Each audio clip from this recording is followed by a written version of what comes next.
5, 4, 3, 2, 1.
Assalamualaikum Cikgu Salmi.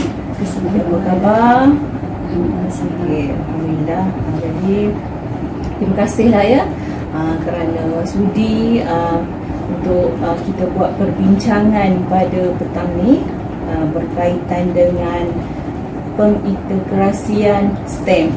Jadi seperti yang telah sedia maklum, pendidikan STEM memang merupakan agenda yang perlu diberi penekanan dalam Pelan Pembangunan Pendidikan Malaysia 2013-2025. Jadi justru itu, semua sekolah harus membudayakan pengintegrasian STEM dalam kurikulum di sekolah masing-masing, termasuklah sekolah kita. Jadi pengintegrasian pendidikan STEM dalam PDPC memang menjadi tumpuan KPM. Namun apa yang saya lihat, senario di sekolah kita masih ada lagi guru-guru yang tidak bersedia untuk melaksanakan pengintegrasian STEM dalam mata pelajaran yang diajar semasa di dalam kelas maupun di luar kelas. Jadi Cikgu Salmi selaku Ketua Panitia Sains, apa yang Cikgu faham berkaitan dengan pengintegrasian STEM ini? Apa yang saya faham berkaitan dengan pengintegrasian STEM ini, pengintegrasian STEM merupakan penggabungan elemen pengetahuan, kemahiran dan nilai STEM. Iaitu STEM itu sendiri membawa maksud iaitu sains, matematik, teknologi dan kejuruteraan dalam pengajaran dan pelajaran dalam kelas. Pengintegrasian ini juga adalah satu pendekatan pengajaran dan pembelajaran dalam kelas yang melibatkan pengaplikasian pengetahuan, kemahiran dan nilai, juga termasuk elemen alam sekitar. Jadi melibatkan beberapa mata pelajaran lah, bukan bertumpu hanya pada mata pelajaran sains sahajalah kan. Jadi saya kira memang jelaslah sebagai ketua panitia, memang Cikgu Salmi tahu ya macam mana kita nak integrasikan STEM dalam pengajaran. Jadi adakah semua ahli panitia sains telah diberikan pendedahan berkaitan dengan perkara ini? Untuk pengintegrasian STEM di dalam kelas sebenarnya ada. Mereka ada menghadiri bengkel, terutamanya bengkel di SKP, ada diselitkan di dalam slot tersebutlah oleh jurulatih. Secara tidak langsung lah memang dah diberi pendedahan awal ya berkaitan dengan pengintegrasian STEM ini. Jadi adakah mereka ni bersedia dan berminat untuk mengintegrasikan STEM ni semasa mereka mengajar? Apa yang saya perhatikan dari pemerhatian saya, ya, mereka berminat tetapi kurang persediaan untuk mengintegrasikan STEM semasa mengajar, dan kurang juga pendedahan seperti kursus atau bengkel yang khusus untuk STEM. Jadi kita dapat kenal pastilah kan punca kenapa mereka kurang minat. Jadi agak berapa orang ahli panitia yang telah melaksanakan pengintegrasian semasa STEM ni semasa mereka mengajar?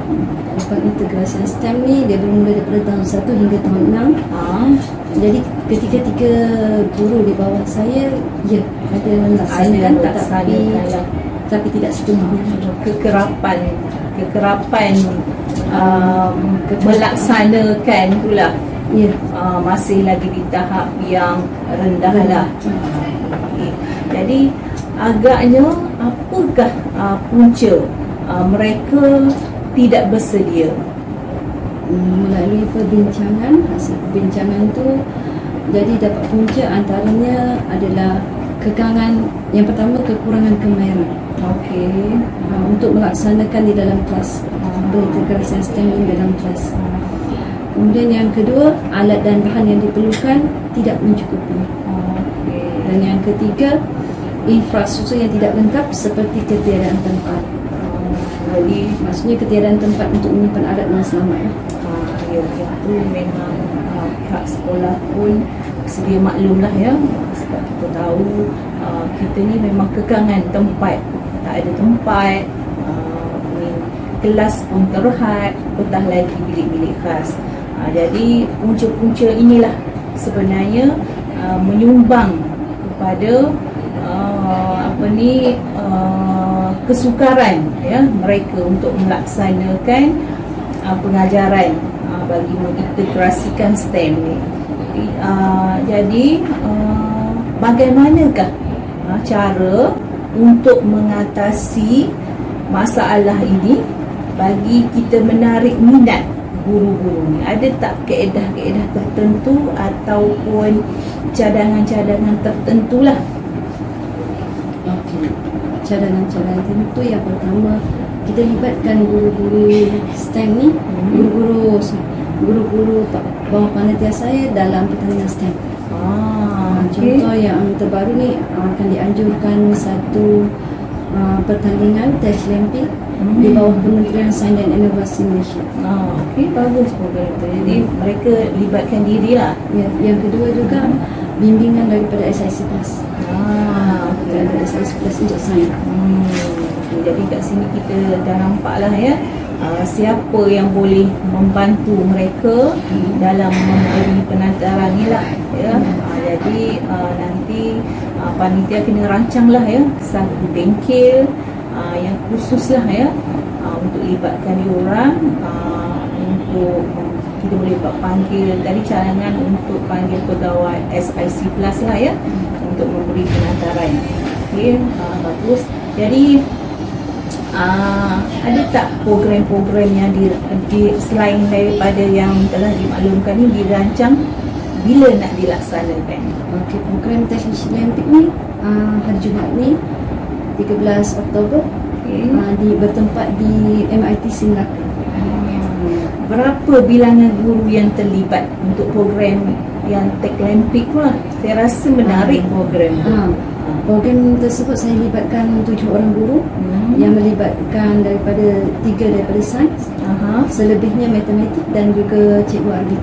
Jadi kita libatkan sama guru-guru yang berkaitan dengan STEM lah ya. Ya, betul. Ya, sebab kalau ikutkan bilangan daripada guru sains tu, bilangan kita tak ramai kan.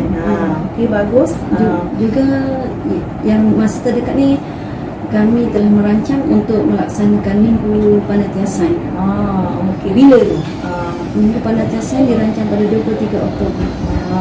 Jadi apa pengisian untuk program Minggu Panitia Sains ni? Sekarang pun kita tengah bincangkan isu pengintegrasian STEM. Jadi pengisian Minggu Panitia Sains itu sendiri kita kaitkan dengan STEM juga lah. Yang pertama, untuk kita ada pelancaran. Di dalam pelancaran tu kita akan dedahkan magic science untuk murid-murid melihat sendirilah. Dan aktiviti antaranya untuk tahun 1 kita buat reka cipta, dan tahap 2 juga reka cipta mungkin dilakukan secara berkumpul. Okay, jadi kita nampak lah kan program yang kita rancang tu menjurus ke arah STEM sendiri. Okay. Jadi sejauh mana agaknya keberkesanan program ni kepada guru-guru? Sekarang kita cuba libatkan juga guru-guru mata pelajaran lain lah ya, selain daripada guru sains itu sendiri.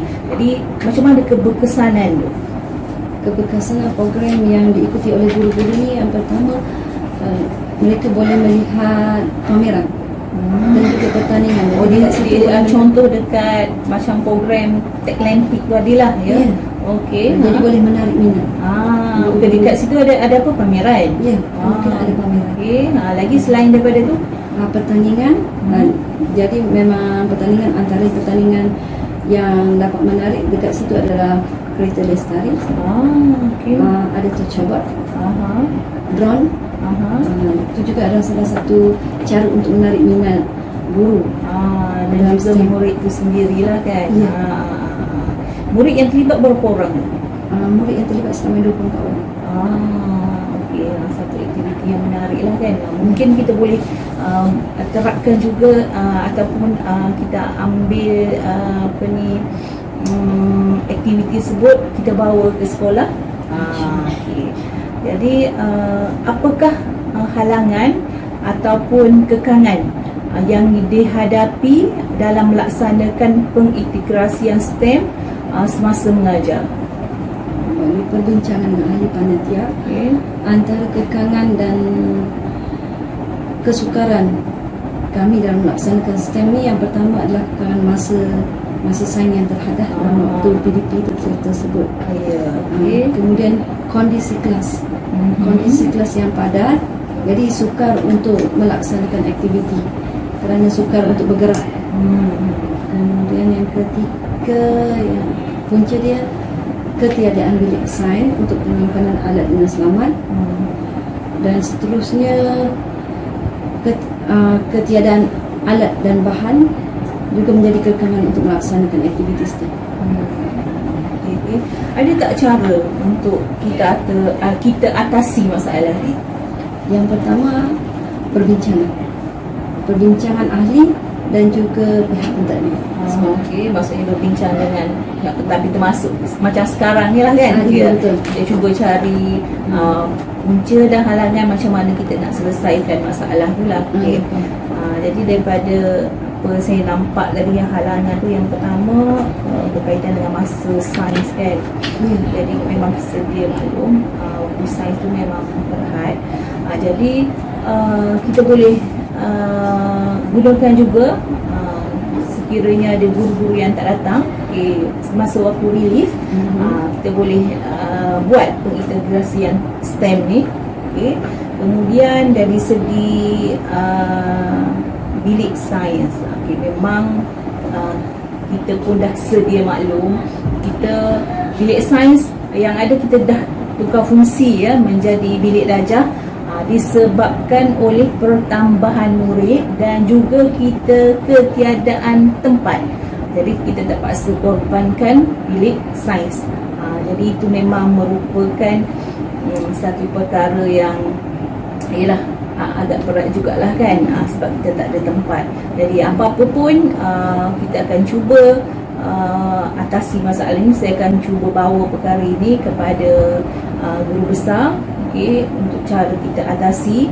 Sebab kalau tak ada bilik sains, macam alatan kan, di mana kita nak letak kan, sebab alatan ni memang kita guna. Jadi kena fikirkan bersama-sama lah. Jadi kalau ada apa-apa masalah ataupun cadangan-cadangan lain, nanti bolehlah berjumpa dengan saya ataupun guru besar lah daripada masa ke semasa untuk kita bincangkan isu ni lah Jadi kita setakat perbincangan untuk pada petang ini, kita cuba laksanakan apa yang kita rancang, dan kita lihat keberkesanan program ni. Sekiranya perlu penambahbaikan, kita akan buat penambahbaikan lah dari masa ke semasa. Jadi saya ucapkan terima kasih pada Cikgu Salmi atas info ataupun maklumat yang telah diberikan dan juga sudi meluangkan masa dalam perbincangan kita pada petang ini. Terima kasih Cikgu Salmi. Terima kasih kepada Raida. Saya akan rujuk pada pentadbir juga. Terima kasih. Terima kasih.